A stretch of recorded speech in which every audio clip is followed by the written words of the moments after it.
All right, so hello everyone. Welcome to another book talk here at 8 Letters. I'm your book host and your creative director, Cindy. And for today, we'll talk about historical fiction for beginners featuring Vassals of the Valley by Robin Sebolino. So, Vassals of the Valley is a novel by Robin Sebolino, and that's now available on our website and soon on our Shopee and Lazada store. You will also find it in the upcoming university Christmas fairs that we'll be attending, from Perpetual Molino in Cavite to De La Salle University in Manila. For today's episode, not only will we deep dive into the novel, but also the process of writing historical fiction, Filipino historical fiction to be exact.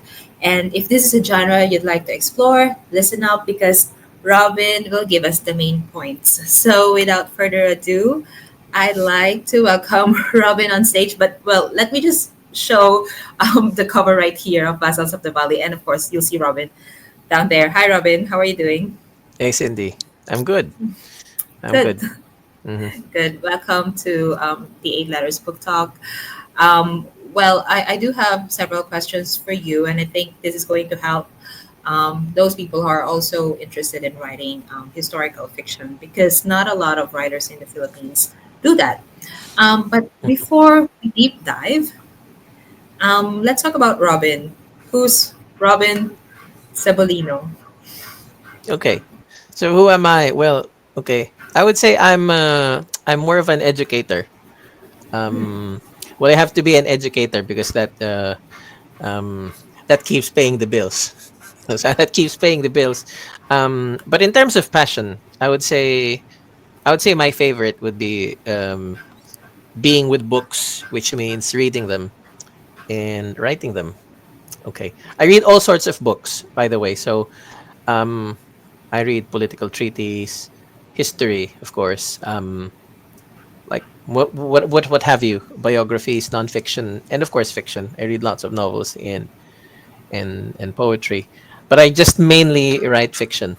Okay, so that's where I focus my energies on, my creative energies on writing fiction, specifically novels.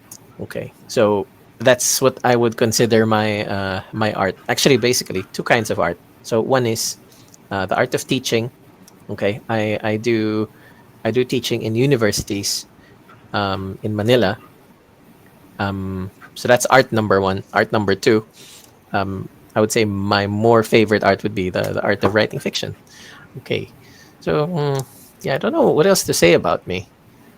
Yeah, I suppose there there are other things, but um, maybe you'll get to know me if you see my book. But yeah, for now, let's keep it there. Okay. Okay. Well, that's still a good introduction. Thank you, Robin. Well, have you always thought about writing historical fiction? Because I know one of the languages you Mhm. speak is Spanish, but is there a reason why Spanish, aside from the Philippines being conquered by Spain for 300 years? Just a Yeah. little bit more, something about yourself. Yeah. Okay. Well, the truth is, I really write fantasy, specifically urban fantasy. My thesis in my university was actually an urban fantasy novel. Okay. So I've been exploring on fantasy, science fantasy, so which means you have science fiction elements, but at the same time fantasy.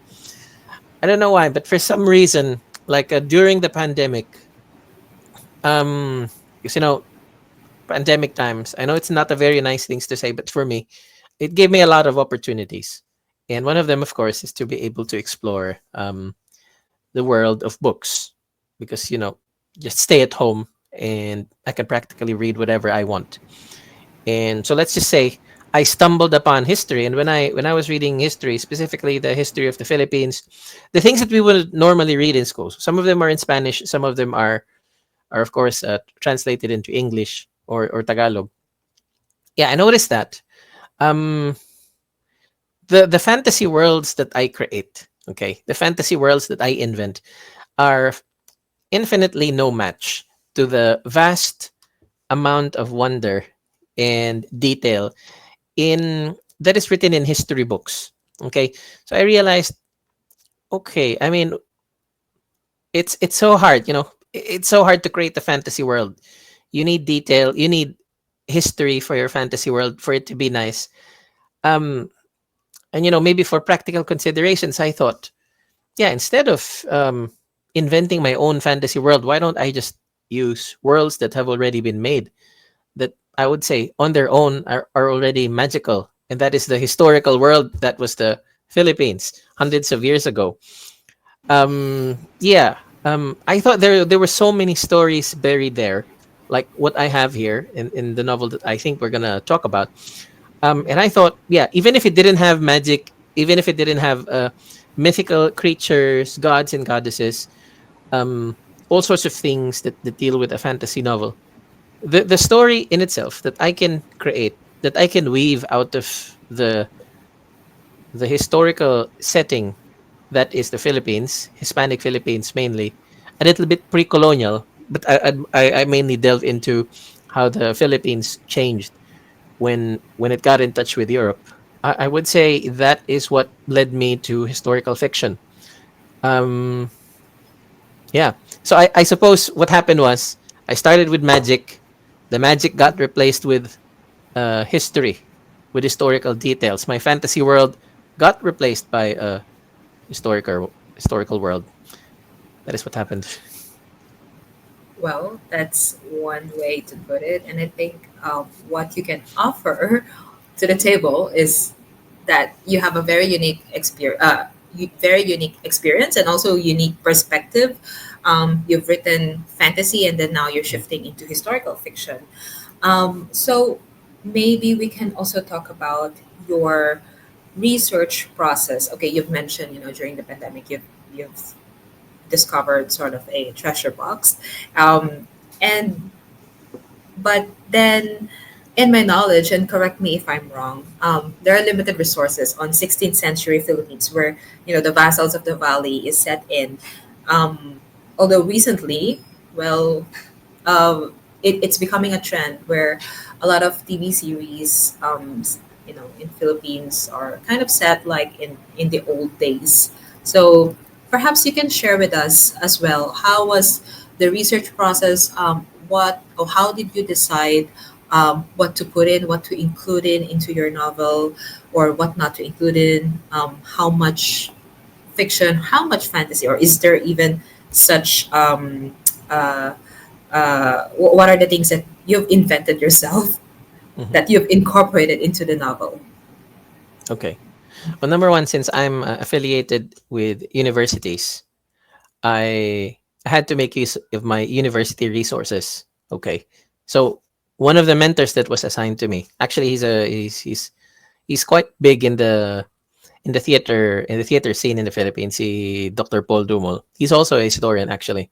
So he's a historian, and he gave me lots of sources that I can look at when it comes to 16th century Philippines. Actually, when we say we don't have a lot of sources, I think what we normally mean is we don't have a lot of translated sources, but we do actually have lots of them.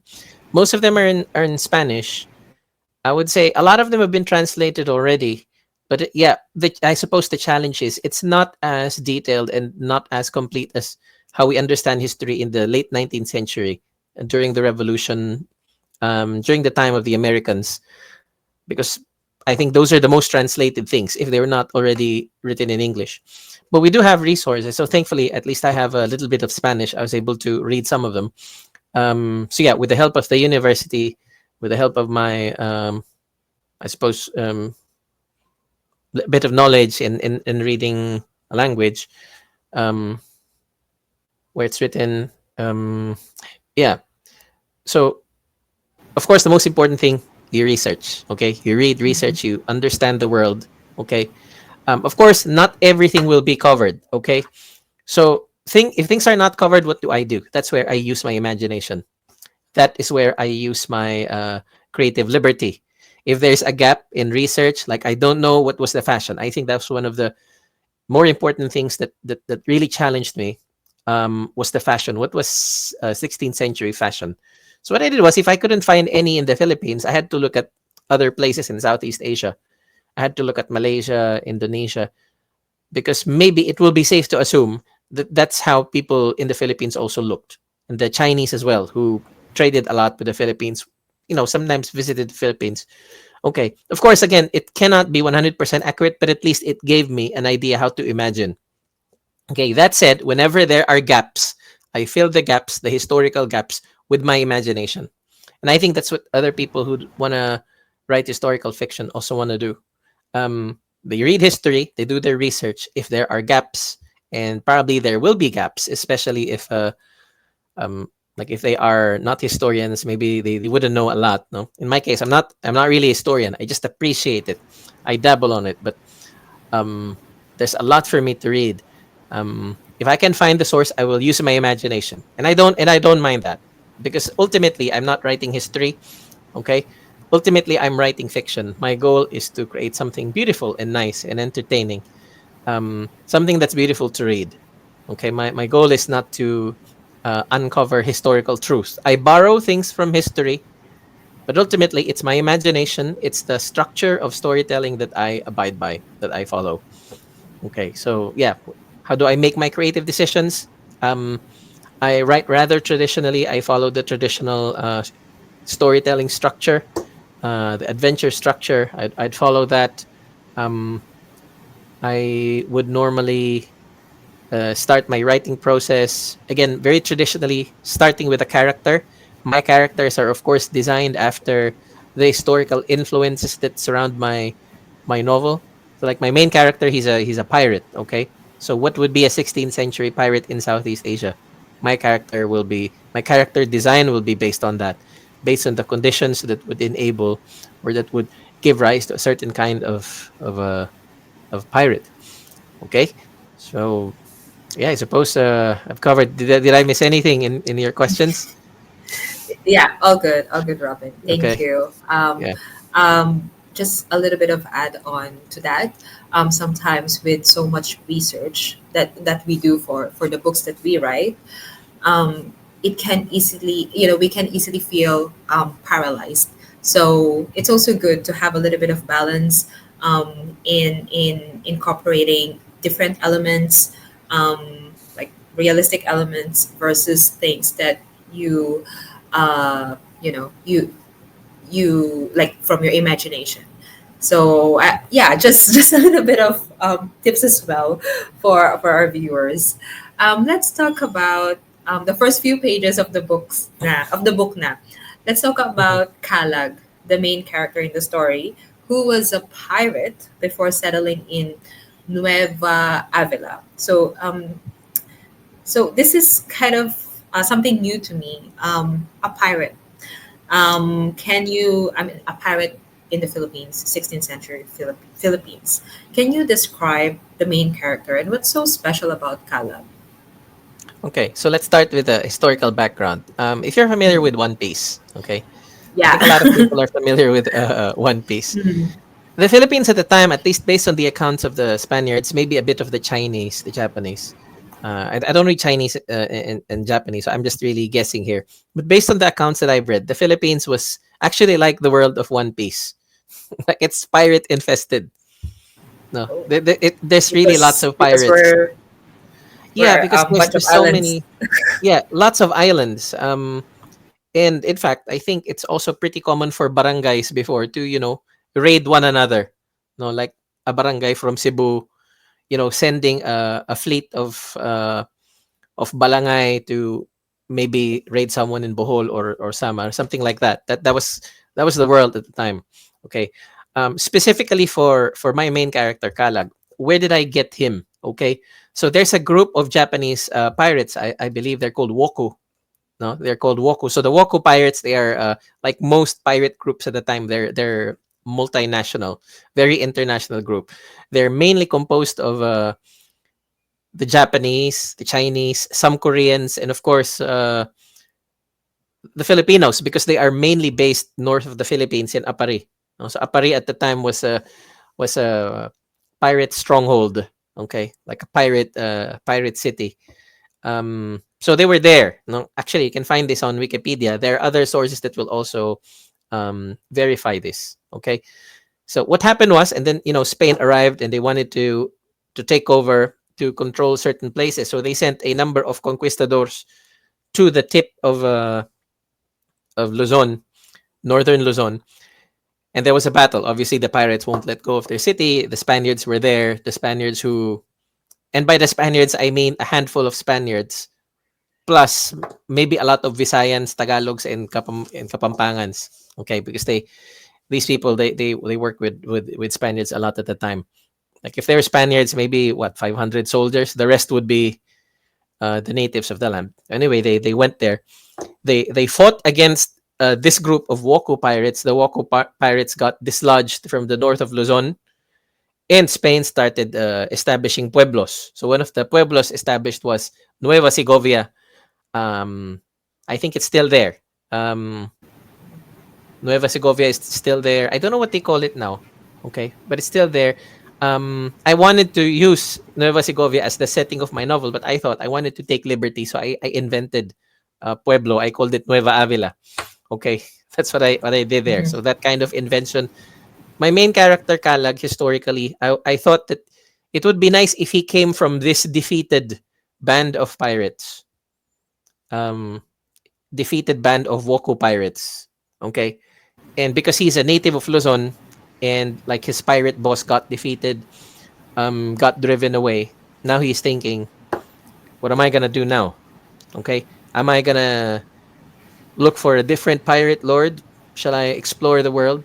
He kind of did that a bit in his backstory, but now his goal is to make the most of this changing landscape in Luzon with Spaniards and a lot of Filipino barrios and barangays and datus, also navigating and finding out how they can um, maneuver or adapt to this new player in the social, cultural, and political life of Luzon. Okay. Yeah. Okay. All right. Mm. Okay. So that's these are the few things about Kalag. Sorry, does he have a last name, or is that how they name people in the past? I think he would have your name, and then he's the son of like this guy. Yeah. Mm-hmm. I So understand. he's Kalag, and then when they ask like which one specifically, and then they will say the son of his father. Son of. Yeah. Okay. Okay. Very very European. So let's explore the other characters in the story. There's also Don Fernando, and then there's Ichijuo Kenki. Mhm. Kenki, yeah. Okay, sorry. Um, so are they considered to be the antagonist in the story, or are we looking at something or someone bigger na Mhm. would change his world? Because he was a pirate before, and then now he's settling in. Um, who are these characters? Yeah, so that's an interesting question. No? Are they the antagonists? I would say, yeah, in this, they are antagonists, but this one thing that I also noticed about historical novels is the characters wouldn't, yeah, they can have like an individual antagonist, but I think they would also tend to be mainly against the world that they're in. They'd be grappling against the historical forces that's in there. But okay, who are Don Fernando and Ichijo Kenki? So Don Fernando, he's the gobernadorcillo of Nueva Avila. Okay, so he is the gobernadorcillo of Nueva Avila. What is a gobernadorcillo? They are basically, they're just datus, no? So you have a group of datus, and then they elect the head of that. You become the gobernadorcillo. Okay. By the way, the datus, when the Spaniards came, they started getting called cabeza de barangay or cabeza del barrio. Okay, that's how they got called. And then amongst the cabezas, they will elect their leader, and that will be the gobernadorcillo. Okay, um, that means petty or little governor, no, gobernadorcillo. Okay, he will be the leader of the pueblo. All right. Yun. So he's a Filipino. They're all natives. Yung he's gonna be the antagonist because yeah, because you know what, He the made a deal. Filipino, he made a deal with Ichijo Kenki, who is Uh-huh. a pirate lord. No, so the boss of Kalag, who is a pirate, he got defeated by Spain. But it's not that easy because since the area Southeast Asia was very much pirate infested, it's easy, or it's bound to happen that there's gonna be an up and coming um, pirate master who would like to take over and fill in the vacuum. Yeah, and these people would want to impose the same old order, um, with a little bit modifications, of course, in northern Luzon. And Kalag doesn't want that anymore because he doesn't want to be a pirate anymore. No, the defeat that he suffered against Spain, amongst others, kind of makes him think that maybe he's done being a pirate. Okay, that's a chapter that he wants to end. But for some reason, these two, the Gobernadorcillo Don Fernando and Ichijo Kenki, they're making him like a pirate again. Their influence in the region is forcing him to be a pirate again. Yeah. But Okay. one more thing, no, if people are wondering why is he, I mean, how can this be a native Filipino, this Gobernadorcillo, when I call him Don Fernando? Okay, it's a very Spanish name. It's because when Filipinos, when they would convert, they could change their names. They would adopt something more Spanish. Okay, and of Convert course, religion. when they convert into Catholicism, yeah, they can, and also they get Spanish titles as well. They'll get the title Don. Okay, I don't think Filipinos used that before. So that's one way to for me to show that the Philippines was kind of changing at the time. And Kala chose not to convert yet, I suppose. Uh, yeah, that's what the people can look at. No, Okay. he's grappling with that because if it's a new religion, if people are all converting and all thinking about, am I gonna buy into this new system of morals and beliefs that's brought upon me? I mean, of course, you cannot escape that question. So Kalag will also have to wrestle with that. Okay. In one of the chapters in the story. That's why our viewers have to buy the book. um, Yes. Mhm. yes. Just backtracking a little bit. Just one thing that I would like to note. So the setting, um, Nueva Avila, it's based on. Um, is it in northern Luzon? North, yeah, Yeah. northern Okay. Luzon, Because very close okay. to Taiwan and Mm. Batanes. Yeah. Ah, wow. Very north. Mhm. Very north. Very near to Yeah, Ichijuo Kenki. Okay. yeah. They um, they speak Ibanag, I believe. They speak Ibanag. Yeah, that was, I think, the mm, dominant language at the time. Yeah. in northern Luzon. The language is still spoken today. Oh wow. Okay. Mhm.